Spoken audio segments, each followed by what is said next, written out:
But let's look at this one example, right? The Blacktown example, because this is an amazing story. I wouldn't believe it if you hadn't told it to me. Okay, there's the first video they're going to show. Now that's sort of the inspection that I personally myself and one of my team members conducted on the property with our client. Our client was there as well, and if they follow me on the on my Twitter handle, you'll see 3 or 4 videos that are posted about this particular property in October last year when it first came onto the market.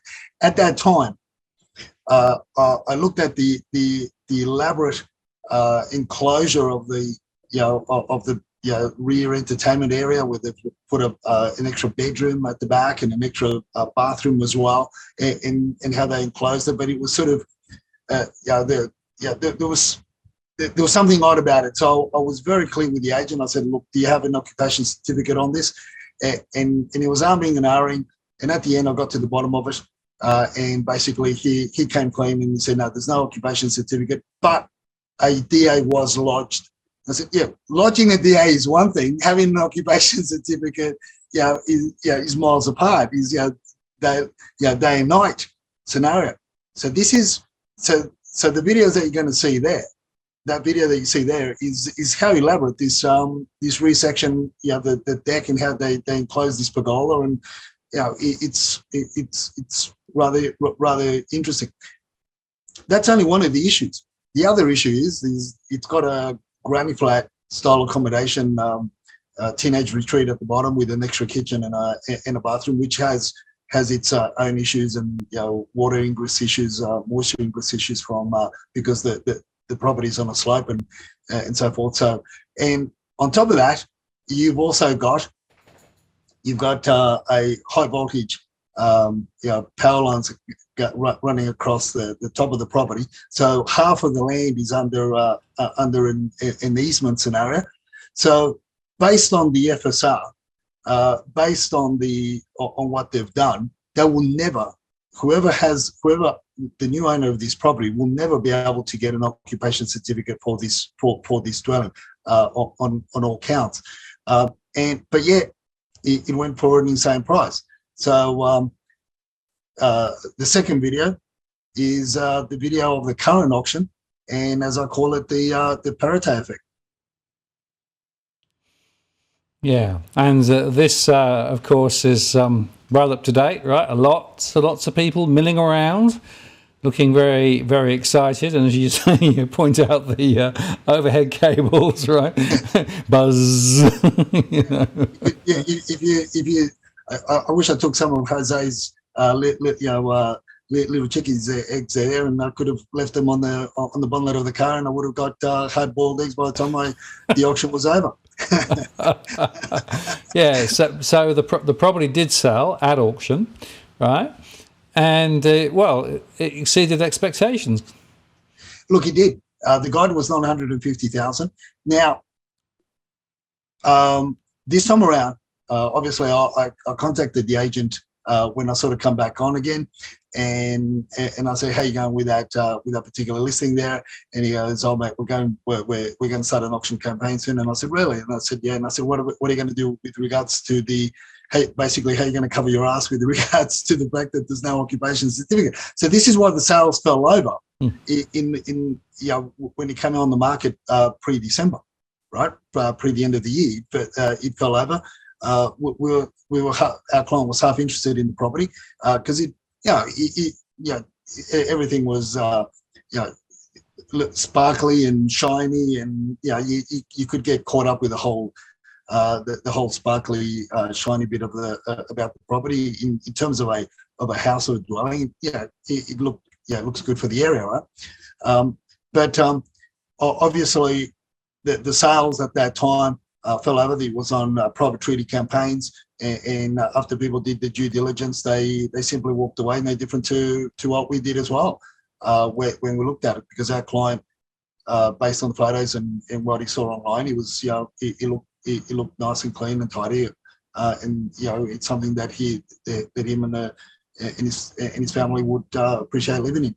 So this time around, the contract specifically said that the rear extension or section of the property, there was no occupation certificate.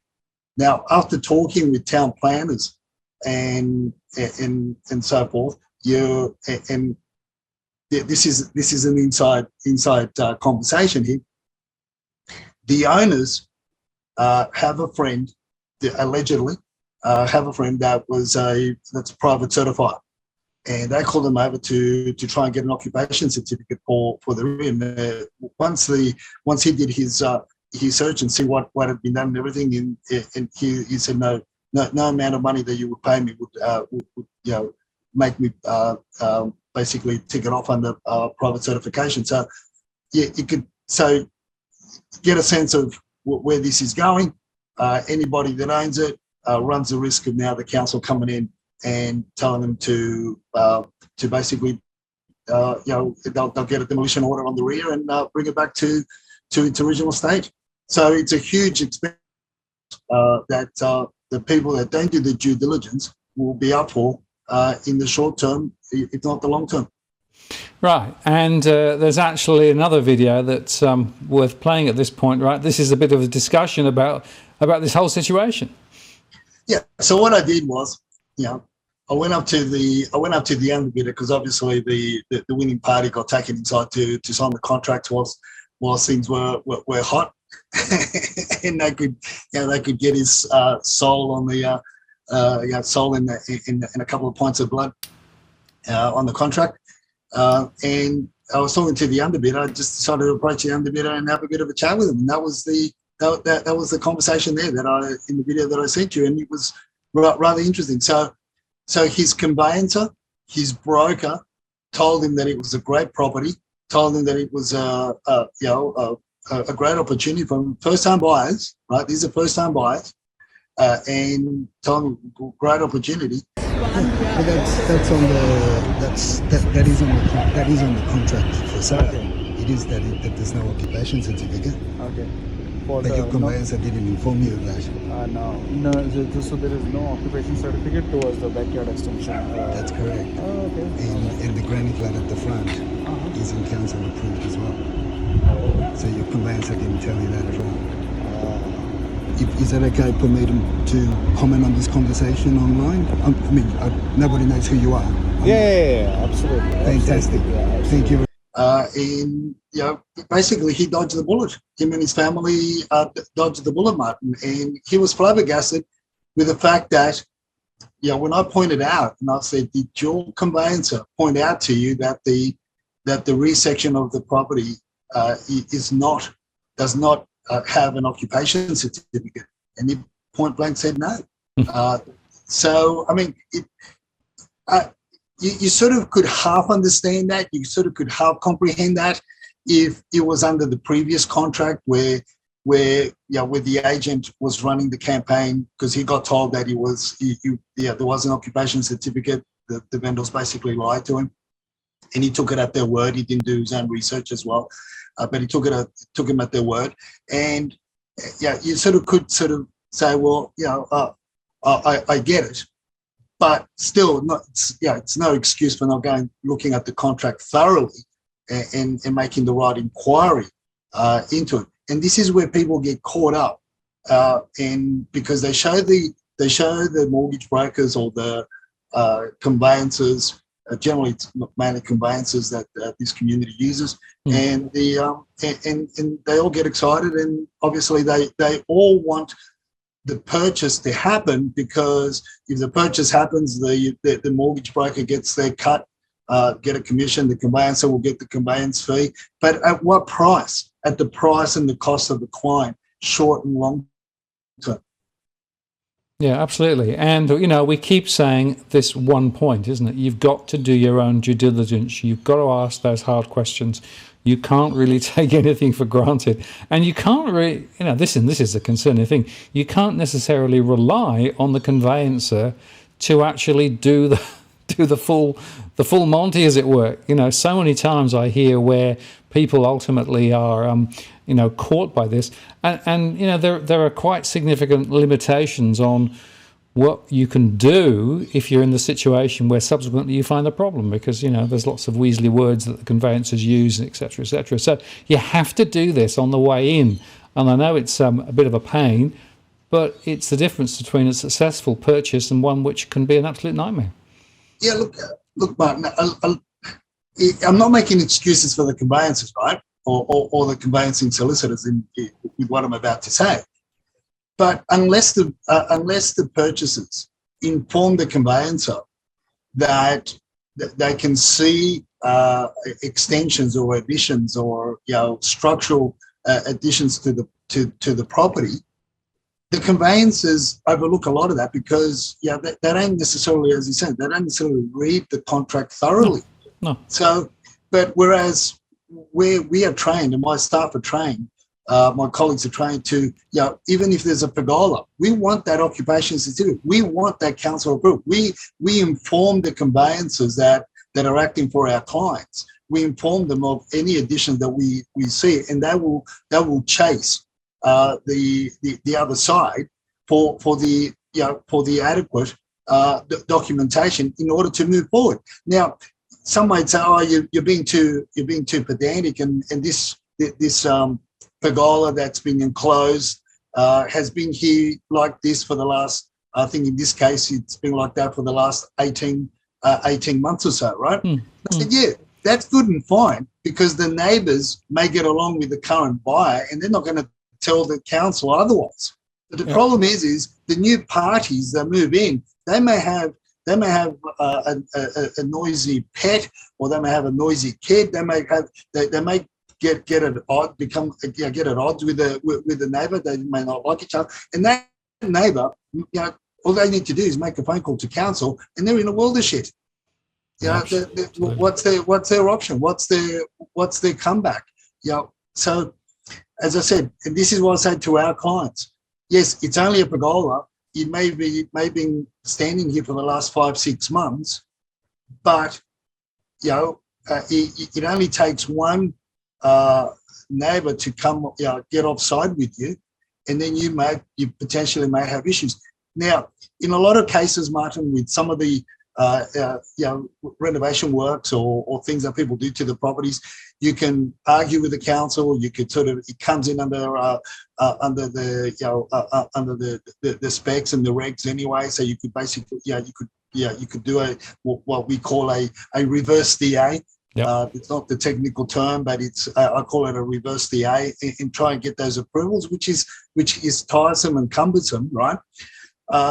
But in this case,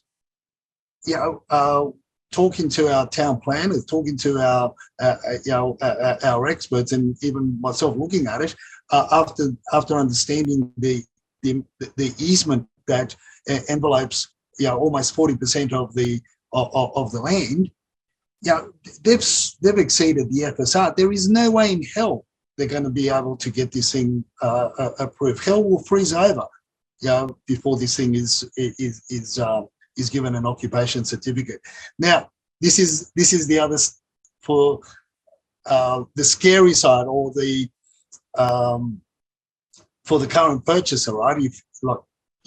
I don't know whether they're aware or not aware of the issue, but what's interesting is that the last I spoke to one of the agents that were there, they had 5 registered bidders, but I sort of got the idea that they might have ended up with about 6 or 7 registered bidders that were holding cards. So how many of those didn't get the right advice, right? But now, going back to the point that I was going to make, you've got potentially other parties that may have looked at this at the contract of sale. The conveyancers or conveyancing solicitors may have looked at the contract of sale, and they did make the right inquiry with the council. They did all the checks and balances. They did see the fact that the rear section doesn't have an occupation certificate. They would have called council. They would have called the town planners in council. They would have got the thing. Now, what does that tell you?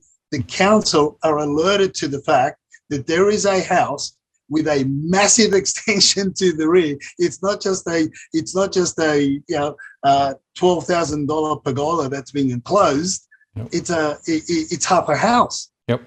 To the rear. what do you think the option the council are probably flipping a coin to see whether or not they issue the demolition orders or not? Absolutely. And, you know, just to be clear, the demolition scenario is not just smoke and mirrors, right? It can happen. And it's not just a few months. You know, this can go back a few years, actually. Right. So people have been caught out, not just for development in the last few months, but several years ago, if the processes weren't actually followed and if they didn't get the right approvals and you have an illegal development, the council is totally in their right to say, knock it down. And That's right. when you say knock it down, that's taking it down and effectively putting back the property to what it was like beforehand.